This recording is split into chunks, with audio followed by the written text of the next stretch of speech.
Olá, sejam bem-vindos a mais uma análise. Sabe aquele mistério gigante que intriga a humanidade desde que a gente começou a olhar para o céu? O universo teve um ponto de partida definitivo ou ele sempre esteve por aí?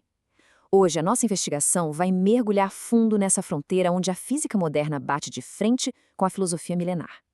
A gente vai explorar como a cosmologia e a matemática super rigorosa do Albert Einstein tentam responder a uma questão que é, na sua essência, puramente metafísica. É uma jornada e tanto que vai empurrar os limites do que a gente sabe sobre a própria realidade. Bora lá! E o nosso roteiro de hoje está bem direto. A gente vai passar pelo argumento Calan, mergulhar na métrica de FL/W, entender os limites da singularidade inicial, dar uma olhada nas alternativas da gravidade quântica e, por fim, chegar na grande fronteira do conhecimento. Começando então pela seção 1, o argumento cosmológico Calan e as suas premissas lógicas. Esse argumento, que é muito defendido por pensadores como William Lane Craig, tem uma base lógica que é até bem simples de acompanhar. O passo 1 diz que tudo que começa a existir tem uma causa. Faz sentido, né? O passo 2 afirma que o universo começou a existir. E aí o passo 3 conclui: bom, logo o universo tem uma causa. Mas olha só que detalhe fascinante. Se a gente isolar o segundo passo ali na tela, a gente encontra a raiz de todo esse debate. A lógica como um todo funciona perfeitamente, mas a questão de $1 milhão é: essa segunda premissa é mesmo verdadeira? Antigamente, o pessoal sustentava isso, rejeitando a ideia do infinito na matemática. Mas hoje, a nossa missão é testar essa afirmação usando as ferramentas pesadas da física contemporânea. O que nos leva à nossa segunda seção, a métrica de FLW e a dinâmica do universo. Aqui, a gente entra na ferramenta central para entender a expansão cósmica. Apresento a vocês a métrica de Friedman-Lemaitre-Robertson-Walker, ou, para facilitar a vida de todo mundo, só FLRW. Ela é uma solução direta das equações de campo do Einstein, e o grande coração dessa matemática toda é o fator de escala, que a gente chama de AT. Essa variável junta coisas como a densidade de energia, a curvatura do espaço e a constante cosmológica para descrever exatamente como o próprio tecido do espaço está se esticando com o passar do tempo.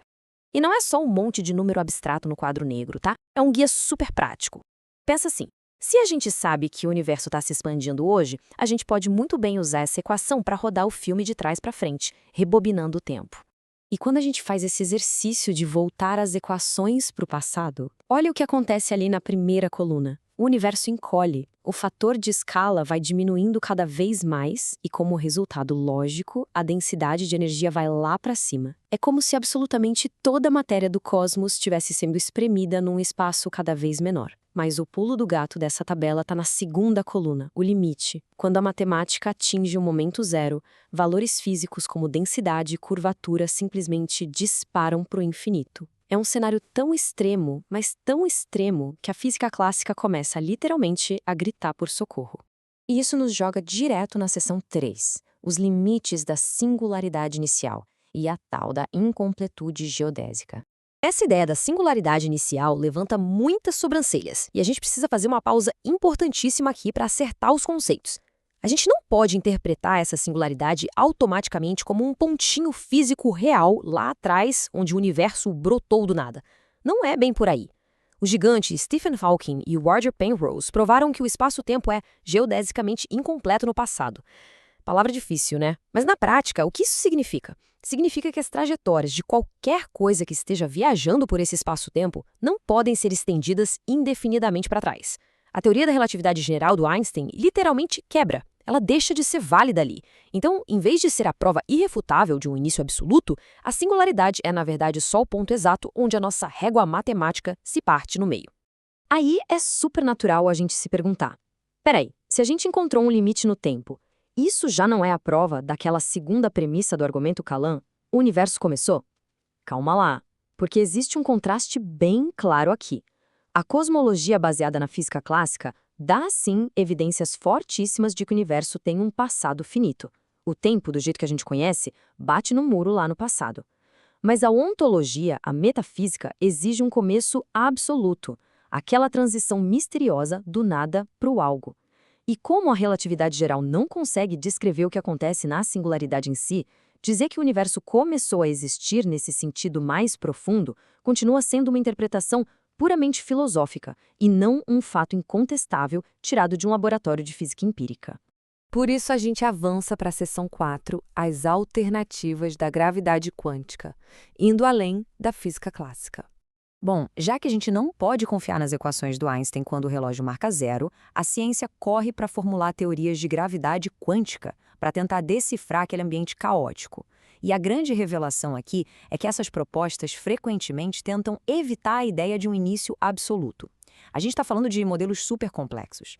Tem os universos cíclicos, onde o Big Bang foi, na verdade, um Big Bounce, ou grande rebote, surgindo do colapso de um universo anterior. Tem também a cosmologia quântica, tipo aquela do Hartley e do Hawking, e a gravidade quântica em loop. Todos esses modelos ainda são especulativos, para dizer o mínimo, mas eles mostram que o júri científico ainda está deliberando.